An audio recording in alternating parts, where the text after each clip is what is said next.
Welcome to the Slop Temple. We pray this video helps.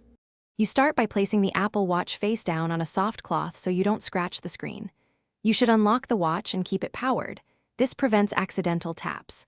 Next, identify the two small band release buttons on the top and bottom lugs. This is where the strap slides out. Once done, press and hold one release button while you gently slide the current band sideways to free it. Make sure you keep steady pressure so the lug mechanism doesn't catch. You press and hold the release button and slide the band out in a smooth sideways motion. Avoid pulling up or down because the rail must come free straight.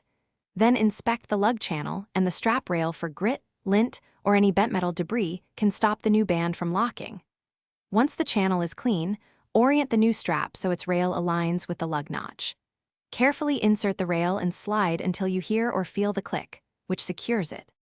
You finish by sliding the replacement strap firmly until it clicks, then give a gentle tug to confirm it's locked.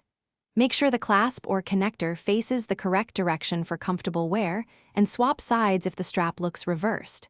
If the band won't click, don't force it. Remove and inspect the rail and notch for dirt or damage. Clean with a dry brush, then retry. If problems persist, try another known good strap to isolate whether the watch. Thanks for watching.